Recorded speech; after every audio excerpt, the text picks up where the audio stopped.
In this final session, I want to talk to you about making a cultural analysis. So we've been talking about the dynamics of culture, learning about all these different and unique ways that people behave, but also how they view life and how it's really different than ours, but that doesn't mean it's wrong. It's just different. Their culture taught, enculturated them in these things, and that's why they act this way. And this is why, these teachings are so important, just to help you to get past that stage of just wanting to criticize and believe that they're all wrong, they do it all wrong, we do it right in America. But to realize it's not that at all, it's just they do it differently, and you have to have the patience to be able to learn to live with these people, learn to appreciate the way they do things and why they do it that way.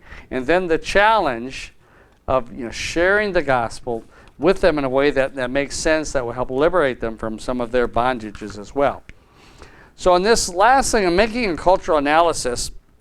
This is just an exercise that I did, and it's really, I didn't originate it. It was Paul Hebert, a good missionary anthropologist, who's written many books. And basically, this cultural analysis, what you want to do is to take your worldview and compare it with the worldview that people called you to minister to. And I made this worldview analysis or comparison when I was in the Philippines. So I call it the comparison of American and Filipino worldview. So on one side, I lined up all the American sense of what our worldview was, and then put the Filipino on the other side. And Hebert gives us 4 categories. He calls it perception of self, perception of the world, perception of progress, and perception of relationships. And I'll give you each one of those and kind of talk about how American culture teaches us differently than the Filipinos do. And we'll talk about the dynamics of that. First of all, the perception of self.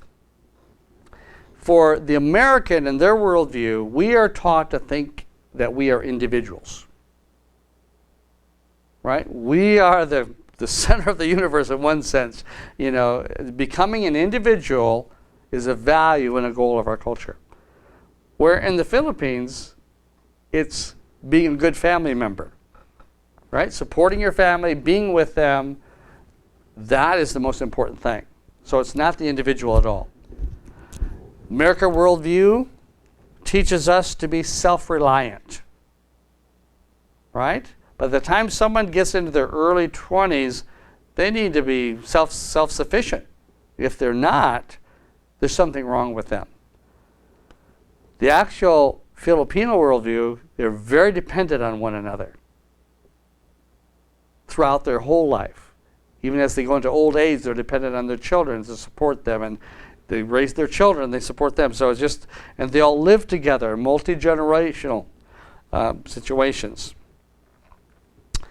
In the American worldview, there's individual worth. In the Filipino worldview, the worth is found in the group, to the group that you're a part of, and more specifically, your family. In the American worldview, we search for our identity. Who am I? What impact do I have on this world? In one sense, we say, what's my destiny? Whereas in the Filipino, your identity is always within your family, within that group that God's brought you into. And then finally, for the American worldview, we have pursue personal goals. Whereas in the Filipino, you pursue family goals. Only in the West do we give the individual that much attention and autonomy. And we really believe it. And we train people towards that. Pursue your personal goals rather than what's good for the family. But I guarantee you, on most cultures that you go to outside the West, that this would be a foreign concept, because it's about pursuing what's good for the family. Everything is done for the good of the family, right? Not your own personal goals, what you would have. So very different, very different. And again, so you could already see how the gospel, the challenges of sharing the gospel in both of those cultures. Sharing the gospel in our culture, also sharing the gospel more of a family context of culture. Well, then from perception of self, let's go to the perception of the world as we see it. In both cultures, American and Filipino, humans and natures are seen as separate entities. However, Americans feel they must try to control nature at all cost, where Filipinos more flow with nature. So do you get the different feel? We want to control nature. As much as possible, we as Americans, we try to figure out Mother Nature, what she's doing next, what she's up to. We'll build bridges, we'll build dams, we'll build embankments so there's not mudslides. Where if you see in the Philippines, it's much more fatalistic in a sense of just we must take what nature gives us, the good and the bad. In the West, we think of, or in America, we think of nature as like a machine. Where again, in the Filipino worldview, it's a spirit world. They believe strongly in the spirit world. When something bad happens to you in the Philippines, you're not asking what went wrong. You're asking who did this? What spirit did this? What did I do that caused the curse to be upon me? Or who cursed me? Those are all the type of things. They're looking at an entity, a person, or a spirit that did this thing to them. In the American worldview, you have the right of private ownership, owning things. And you'll see in a family, and as an American family, if one of your kids gets something, you better make sure the other kids get something as equally as good or of value to them as that other one, or else you're going to have fights, right? Well, in the Philippines, it's shared property. They all just share their things together. People don't get maybe individual birthday gifts. It's a family. It's a shared thing. It's a shared thing. Let's look at the perception of progress. Perception of progress. In American culture, we're taught fulfillment in personal achievements. Filipino is fulfillment in smooth personal relationships. Are you getting along with all the people that are important to you, your family or whatever? Not about your own personal achievements. In American culture, status is achieved. In other words, you can become anything that you want to become in America. That's kind of the American dream, or the idea that the whole world is open before you. You could become a rock star. You could become president. We were raised that way. But in the Philippines, it's more status is assigned, right? If you're a part of this family, that's going to be your status. There's no mobile way to go up or become or improve. Americans are problem solvers. Filipinos are fatalistic. All right? Problem solvers, fatalistic. And just think about this. In the Philippines, if you're working together in a church construction, and if a block would fall off the wall and fall and break someone's foot, there'd be two different responses. From the American crew members, the team members, they'd be going like, who did that? Who left that brick up there? But those Filipinos, when they would see that brick fall on that person, they're going to be thinking like, what did they do to deserve this? That God would do this to them. They see the spirit world more as causing things, and kind of like the cause and effect that way. So it's very, very interesting. I was in a jeepney, which is kind of that's a public transportation in the Philippines, and we were out in the middle of mountains, and the brakes went out on the jeepney. Luckily, we were going uphill, so it wasn't as big of a problem. But what was kind of funny, when the brakes went out, the driver pointed to a young man, a boy who was dressed like a girl, and made him go outside and sit on top of the roof, wouldn't let him ride inside the thing. Because he thought it's because of that boy that my brakes broke. I mean, we're as American, we're thinking, no, you need to go to the mechanic and get your brakes fixed. Don't blame the kid here. But he had to think of whether something caused this. What thing is causing this? So it's kind of funny. In American culture, we plan for the future. Filipinos live in the present. We're always thinking ahead. Providing. We're thinking of retirement. I mean, you could be in your 30s and you're already being hit up. Well, you got to think about your retirement, what's going to be ahead, how are you going to live 34 years down the road. Filipinos, they're thinking about right now. Is there going to be food on my table today? They're not thinking about 30, 40 years down the road. They're living right now in the present. We're competitive. Our culture teaches us to be competitive is a good thing, right? That's a value of American culture. Be competitive, because then you'll get ahead. Where in the Philippines, their value is community. Right? Now I remember being on a basketball team in the Philippines. There's a couple church groups, and so our team was just clobbering the other team. I mean, we were out way ahead. And I visibly saw my team members just purposely slow down and start missing shots. Until the other team caught up to them. And then I think we won by just one basket or something. But they felt bad. They didn't want, they won. They saw competition being competitive, and just crushing another team is a bad thing. That you shouldn't do that. You shouldn't humiliate the other person like that. Where I've never seen that in America, by the way. That never happens. Where another thing in this perception of progress, Americans are very decisive. Make a decision.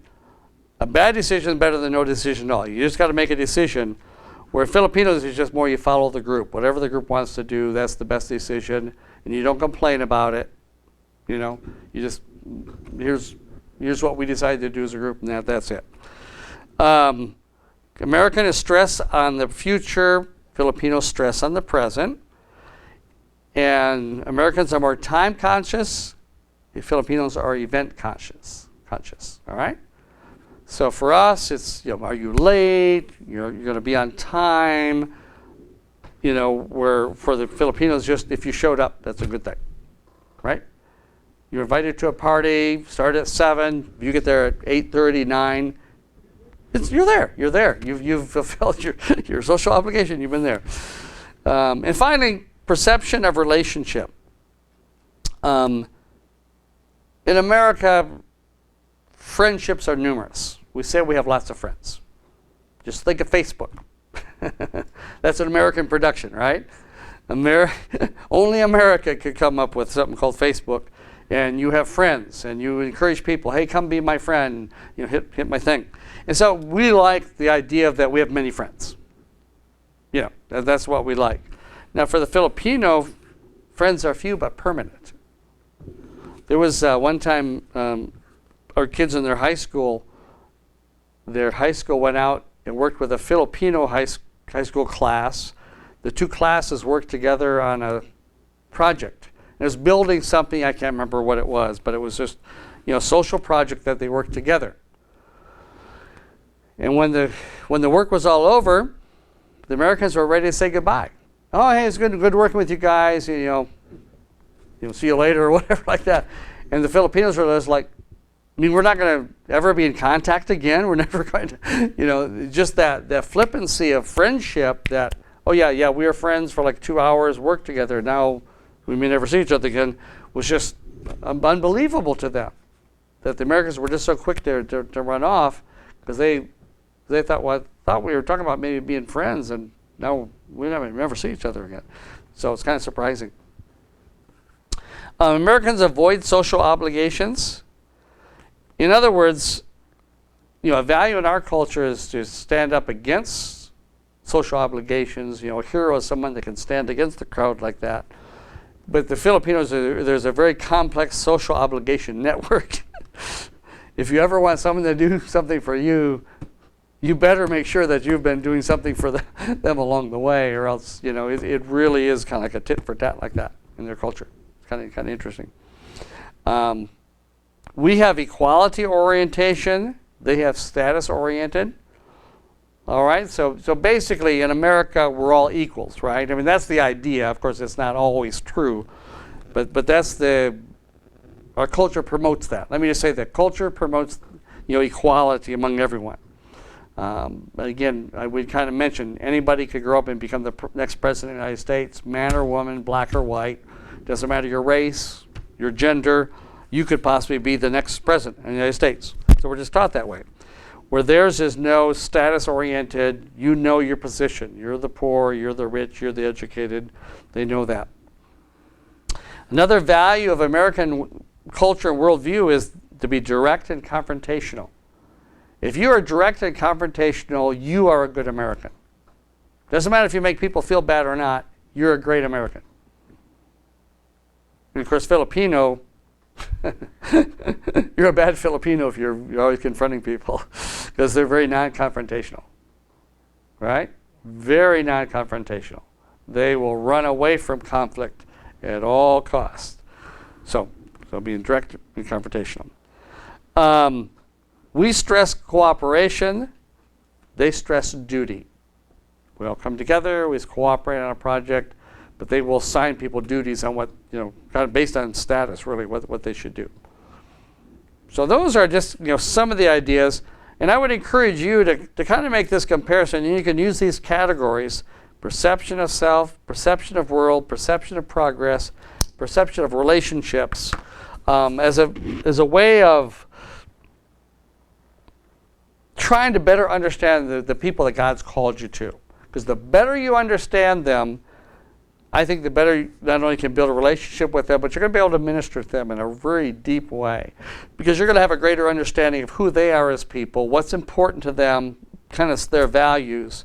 You're going to be able to come alongside them and really encourage them in very deep and personal ways that will have a greater impact on their life. If you just kind of hold yourself aloof and look down on their culture, your effectiveness in that culture will be greatly diminished, and it's really will hurt you in the long run, and you won't have as an effective ministry, and you'll certainly be a lot more stressed out yourself as a person. So, and you've all heard the term culture shock. That's something that's very real. When you first go to a culture, we call it the honeymoon period, where you go and things all seem just great. You really like the people. Then you're going to go into a tailspin, what we call, culture shock, where all of a sudden you don't like the people, you want to go home, you're tired of things not being done correctly, and you'll go through that, and it'll be several months that you go through that, with a few peaks along the way where you peak out of it. But that's a real time as a part of your training, and this is why this whole teaching on cultural anthropology is so important, just so you can realize that, yes, it is different, but you will learn to adapt to it. You will learn to be able to get it, and you will get to a place where you can actually minister very effectively in it if you have patience with the process of adapting to the dynamics of the different cultures.